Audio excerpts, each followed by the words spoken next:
as promised, here is a update post face-to-face appointment with my surgeon. So I've had literally a week now to kind of get my head around all of the information, sort of let it sink in, digest what she's said. So I thought I'd pop on, just give you all an update. So it was a really positive meeting with her. I really get a good feeling about her. I really like her. She's very down to earth, but also kind of straight talking, kind of no nonsense, sort of tell it like it is, which is an approach that I really appreciate. So kind of most importantly, the sort of rough time frame for surgery is she thinks probably end of November, beginning of December, which is obviously not too far away, which is a good thing given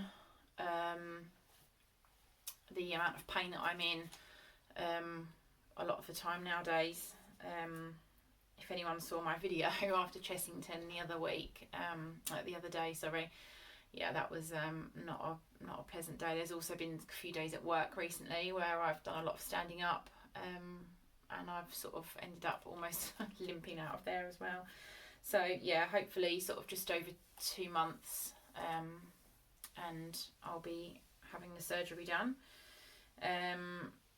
which is going to take about 4 to 5 hours. She's scheduled 5 hours for the surgery, which is the amputation, and also another technique which I have agreed to, which is something that I always have trouble saying. So it's TMR, which is targeted muscle reinnervation. So I've got a little note here, I've literally written it down. So the actual description of it, or the actual, what it actually is the transfer of transected sensory nerves to a nearby motor nerve, where it enters the muscle at its muscle entry point, providing neurotrophic signals, a pathway for growth, and a target for reinnervation. So basically that means that the simplest way that I can explain it is basically when you have an amputation, all of your nerves in my case in my leg, will literally just get chopped off. So they'll just get sliced through. They then don't have a job to do, which was the way that she described it to me. So this technique is used to try and avoid phantom nerve pain, which is apparently not a very nice thing to have to experience. It can kind of come in a lot of, it doesn't necessarily have to be pain. Sometimes people, I've read, feel like they can feel their limb still there, or they get like they think they can feel it itching, or they think they can feel it tingling, or like a pins and needles sensation, even though the limb is not there anymore. So to avoid that issue, which apparently is very difficult to kind of overcome, and there's not much that can be done about it, this treatment, this sort of surgical technique, is literally performed at the same time as the amputation. So the limb gets removed, the nerves then don't have anywhere to go, and they don't have a job to do. So the way she described it is that they then try and sort of synapse and sort of try to do a job, but there's nowhere for them to go. So basically they identify the main sensory nerve, I think it is, and she said it will be quite easy to spot because it will be about the size of a piece of cooked spaghetti, and then they will basically reattach that to a muscle, where it will then grow. So it won't sort of happen straight away, it won't be an immediate effect, but that nerve will then sort of initiate into the muscle, it will grow into the muscle, it will then think that it's got a job to do in the muscle, so then it will stop trying to sort of synapse randomly and try and sort of endlessly do a job that it doesn't need. So this is basically a technique that can try and avoid phantom limb pain and all of the associations with that. So I've definitely said yes to having it done at the same time.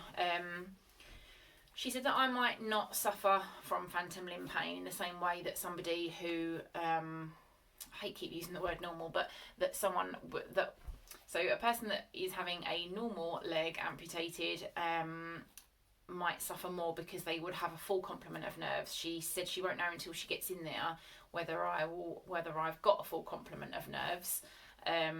So it might not even be an issue, but I just figure if I'm there and I'm being operated on and I'm under general anaesthetic, I might as well have it done at the same time because, you know, get it all over and done with. So that's one thing that is also going to happen.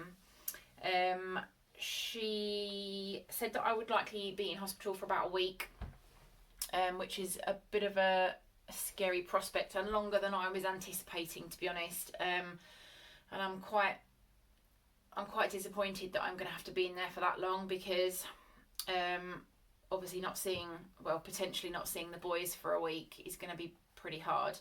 And also it's not taking place at a hospital particularly nearby. So the hospital's about an hour away. So I'm kind of worried that I won't get many visitors and I'll be a bit bored and a bit sad and a bit lonely. But hopefully that won't be the case.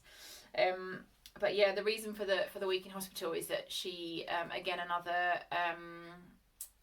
technique that my fantastic surgeon wants to use is a two-stage closure technique. So basically my leg will be amputated on day one in the first operation, and then the wound will actually be left kind of open.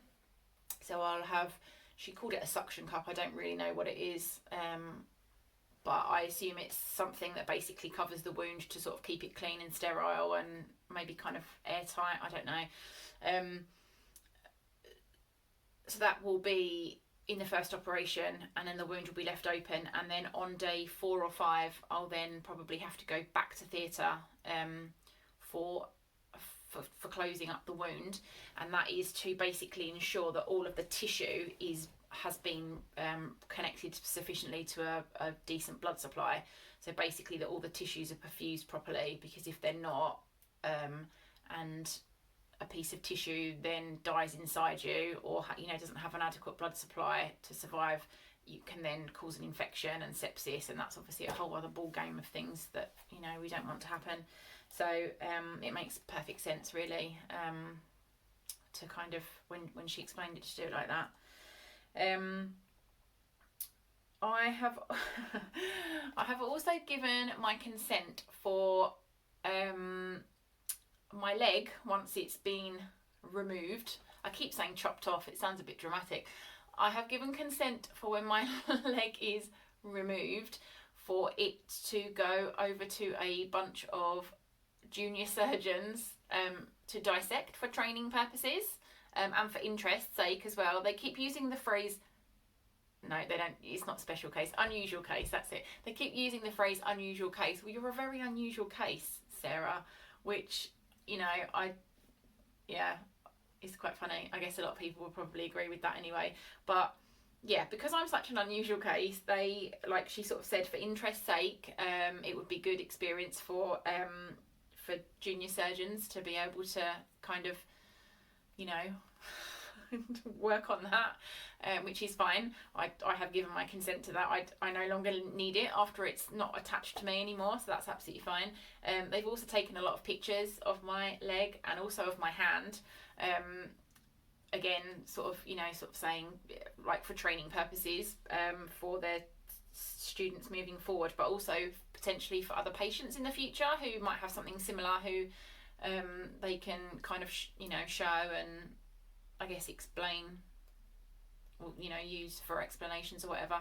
But yeah, she sort of said, oh, do you mind if I take some pictures of your hand? I said, no, that's fine, you can take some pictures of my hand, but don't do anything else with my hand, will you? Like, I need the hand, don't do anything with that, don't take that.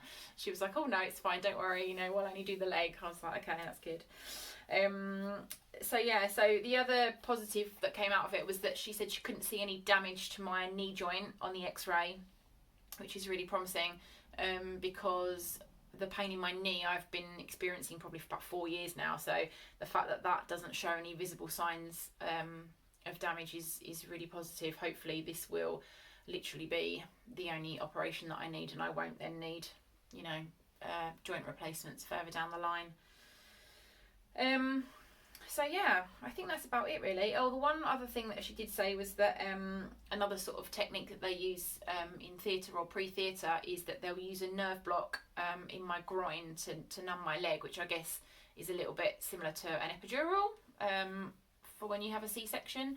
I guess, I don't know, I've never had one, but they will put a nerve block in my groin so that while I'm awake, so that my brain knows that my leg is fully numb before I get put under general anaesthetic. And they said she said in her experience people prefer it because when they wake up, the first thing that their brain remembers is that their leg was numb, and then when they wake up, they obviously, you know, that's the first thing they think of. So that's also going to be pretty weird, I guess, as well, having never experienced anything like that before. So yeah, that's it basically. Very positive. The next step is just to book me for a pre-assessment appointment to run through all of the elements of pre-assessment, I guess, including things like taking blood samples, which obviously is right up my alley, and a meeting with, or an appointment with the anaesthetist. But obviously I don't anticipate any issues there because I've been under general anaesthetic quite a lot of times in my life already. So hopefully that will all be fine. So yeah, that's the update. Thanks for watching.